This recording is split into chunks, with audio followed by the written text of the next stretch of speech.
Olá, eu sou a professora Paula e trago para vocês nesta aula de que forma profissionais podem entender e gerenciar comportamentos disruptivos em crianças.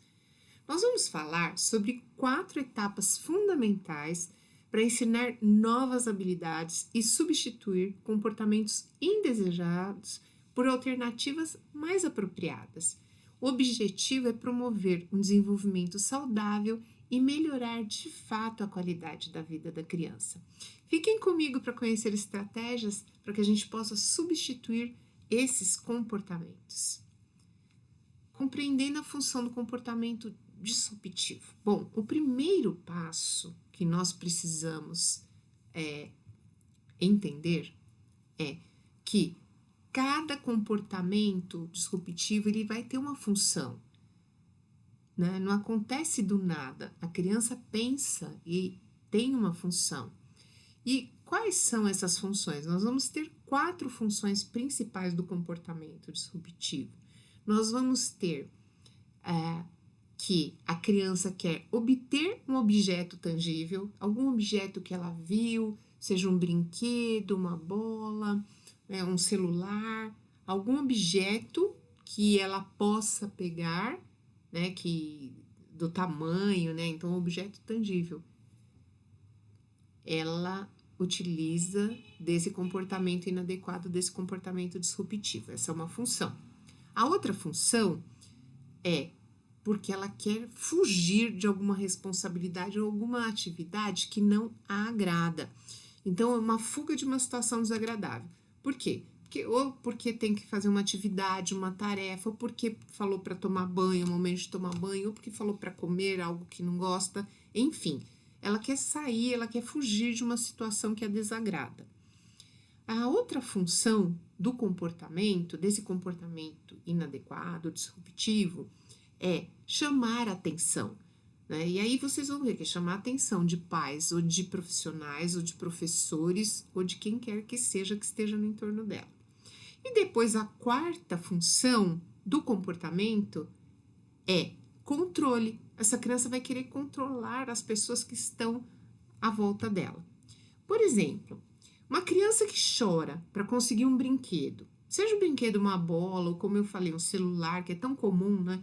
A criança chorar, aí para desespero ou dos pais ou professores, alguma coisa assim, já entrega logo que é para criança, para calar a criança, né? Essa função do comportamento, a criança utilizou para obtenção de um objeto tangível. Como que nós não vamos reforçar esse comportamento disruptivo? Porque se nós reforçarmos, essa criança vai continuar apresentando esse comportamento inadequado, não é? Então, primeiro, depois que nós identificarmos qual que é a função desse comportamento disruptivo, então foi identificada a função, por que essa criança teve esse tipo de reação? Por que essa criança apresentou esse tipo de comportamento inapropriado, inadequado ou disruptivo? Né? Primeiro identificamos. Identificada a função, o segundo passo é evitar reforçar esse comportamento para que ele não surja novamente. Por quê? Toda vez que eu reforço um comportamento, aumentam as probabilidades, tem mais chance desse comportamento ocorrer novamente no futuro. Então, por exemplo, essa criança que chora para conseguir um brinquedo, né, se nós entregarmos quando ela chora, esse reforço é um reforço positivo para que ela apresente esse comportamento. Toda vez que ela quiser a bola, ou quiser o celular, ou quiser um brinquedo, quiser um copo de água que seja, toda vez que ela quiser algo, ela vai usar o choro. Por quê? Nós reforçamos esse comportamento, né? Ignorar esse comportamento disruptivo, quando a função não é atenção, pode ser uma estratégia bastante eficaz para reduzir a frequência desse comportamento, né? Mas precisamos lembrar que ignorar o comportamento não significa ignorar a criança. Né? A criança se debatendo lá e a gente nem olhando, nem querendo saber. É diferente ignorar o comportamento de ignorar a criança. É essencial oferecer afeto, atenção para a criança, mas sem ceder a esses comportamentos inadequados, disruptivos. porque senão nós vamos acabar por reforçar esse comportamento. Em terceiro lugar, é crucial definir o comportamento desejável. Por quê? Quando você quer substituir um comportamento inadequado, você identificou, você vai substituir, não vai reforçar, você quer substituir pelo comportamento desejável, você precisa definir qual é o comportamento, porque senão a criança também não vai saber, mas o que esperam que eu faça? O que esperam de mim? Não vou chorar, mas o que é para eu fazer? Então, definindo esse comportamento desejável, né, você mostra à criança o que você gostaria que ela exibisse ao invés desse comportamento disruptivo. Por exemplo, se a criança chora para conseguir uma bola, um brinquedo, né, o comportamento desejável seria pedir o brinquedo de forma verbal. Então, peça o brinquedo, eu vou entregar para você, mas fale, bola, fale, né? A criança vai verbalizar o pedido para que você entenda e dê a devolutiva. Se o nosso aluno ele não é verbal, o que você vai explicar para essa criança? Qualquer expressão corporal, gente, é uma forma de linguagem também, desde que a criança seja entendida e você defina para ela, de repente, se ela quiser uma bola, tanto apontar quanto fazer algum gesto significativo para ela, simples, que ela consiga realizar também, né? É uma forma de substituir esse comportamento indesejável, né? É importante que nós escolhamos um comportamento apropriado para a idade da criança e para o nível de suporte ou para o tipo de transtorno também, né? Conforme aquilo que a criança tem entendimento e vai conseguir executar, né? É fundamental que esse comportamento desejado, ele seja claro, específico, objetivo. Então, ao invés de você dizer algo muito subjetivo, muito genérico, seja gentil, mas como é ser gentil?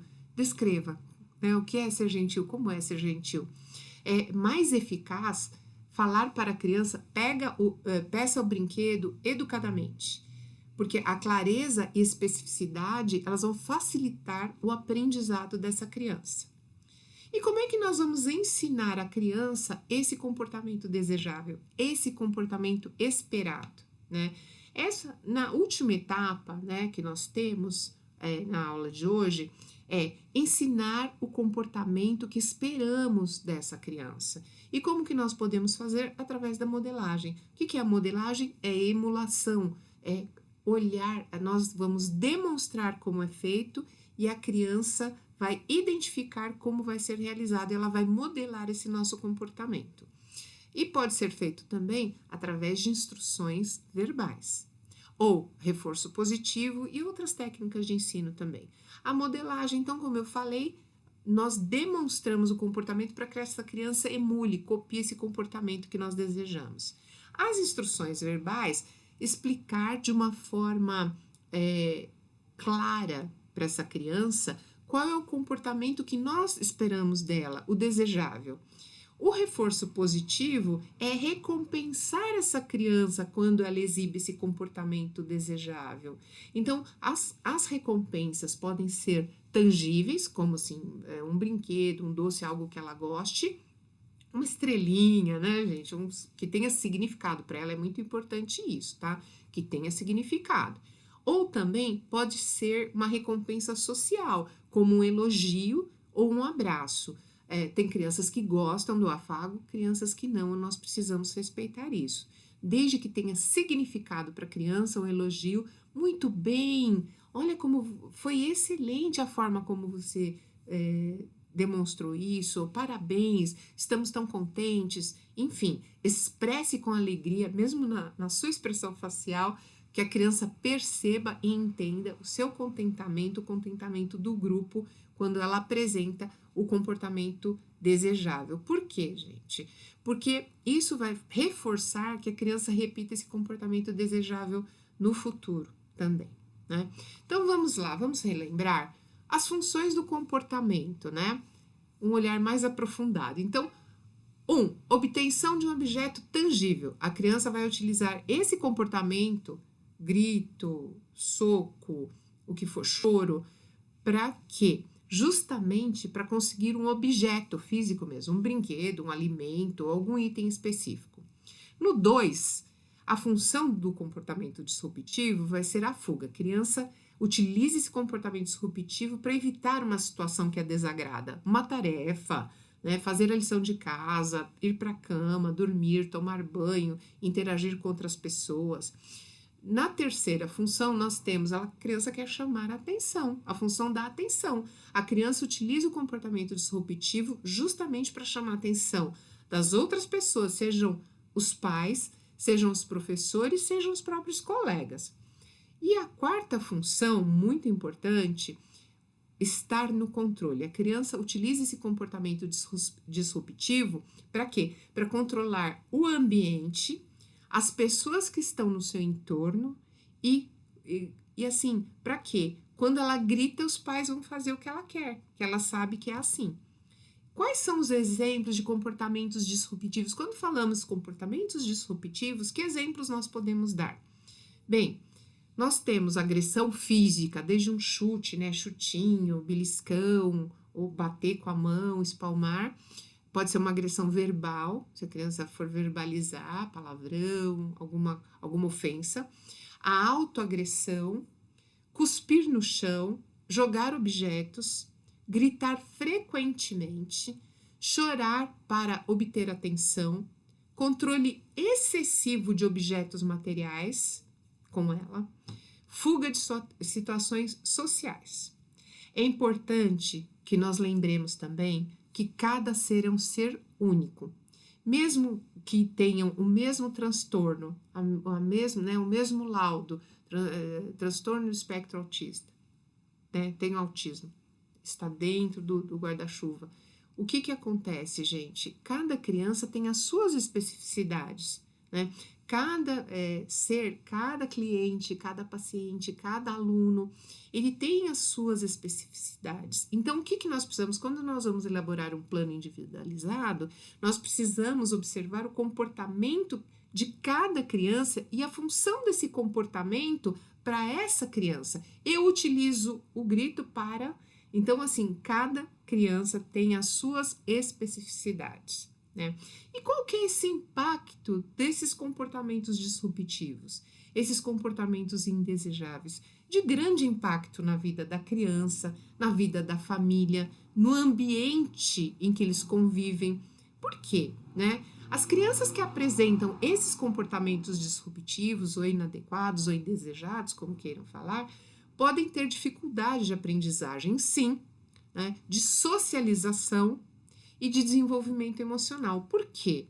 Quando não consegue se socializar e vai de forma agressiva, esses comportamentos levam ao isolamento social. Os pais começam a não levar para eventos, para festa, para locais públicos, né? Um shopping, um cinema, por causa desse comportamento. E os próprios colegas dentro de sala, né, na escola, eles evitam. Então, leva a um isolamento social e porque os colegas começam a rejeitar. E aí começa a não construir relacionamentos saudáveis, né? Além disso, também pode afetar a qualidade de vida da família, as relações entre os pais, né, o pai e a mãe, gerando os pais, né, papai e papai, gerando estresse, conflitos, mamãe e desgaste emocional. Enfim, eu espero que vocês tenham gostado, aproveitem bastante essas dicas e estarei à disposição de vocês. Em breve, nós teremos uma segunda aula. Tchau, pessoal!